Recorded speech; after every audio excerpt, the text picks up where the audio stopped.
ನಮಸ್ಕಾರ ವೀಕ್ಷಕರೇ, ನೀವು ನೋಡ್ತಾ ಇದ್ದೀರಾ ಆಕ್ಷನ್ ರಿಪ್ಲೇ, ನೆನಪುಗಳ ಮಾತು ಮಧುರ. ಇದು ಸ್ಪೋರ್ಟ್ಸ್ ಕನ್ನಡ ಪ್ರಸ್ತುತಿ.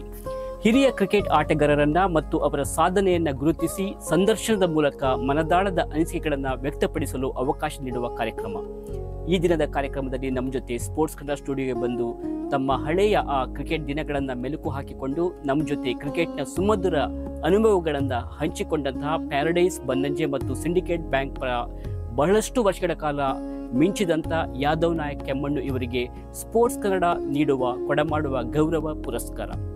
ಈ ಸಂದರ್ಭ ನಮ್ಮ ಜೊತೆ ಉಪಸ್ಥಿತರಿದ್ದಾರೆ ಶ್ರೀಯುತ ಸಂತೋಷ್ ಕುಮಾರ್, ಮಾಲೀಕರು ಕೆನರಾ ಜುವೆಲ್ಲರ್ಸ್, ಕತಾರ್ ಮತ್ತು ಉಡುಪಿ; ಶ್ರೀಮತಿ ವಿದ್ಯಾ ಸರಸ್ವತಿ, ಖ್ಯಾತ ರೂಪದರ್ಶಿ ಉಡುಪಿ; ಶ್ರೀಯುತ ಲಾತವ್ಯ ಆಚಾರ್ಯ, ಹಿರಿಯ ಕ್ರಿಕೆಟಿಗರು ಮತ್ತು ಕ್ರೀಡಾ ಪ್ರೋತ್ಸಾಹಕರು; ಕೋಟಾ ರಾಮಕೃಷ್ಣ ಆಚಾರ್, ವ್ಯವಸ್ಥಾಪಕ ನಿರ್ದೇಶಕರು ಸ್ಪೋರ್ಟ್ಸ್ ಕನ್ನಡ; ಭಾಸ್ಕರ್ ಆಚಾರ್ ಗುಂಡೆಬೈಲು, ಹಿರಿಯ ಕ್ರಿಕೆಟಿಗರು. ಇವರೆಲ್ಲರೂ ಸೇರಿ ಗೌರವ ಸೂಚಕವಾಗಿ ಒಂದು ನೆನಪಿನ ಕಾಣಿಕೆಯನ್ನ ನೀಡ್ತಾ ಇದ್ದಾರೆ. ಸರ್, ದಯವಿಟ್ಟು ನೀವು ಇದನ್ನ ಸ್ವೀಕರಿಸಬೇಕು.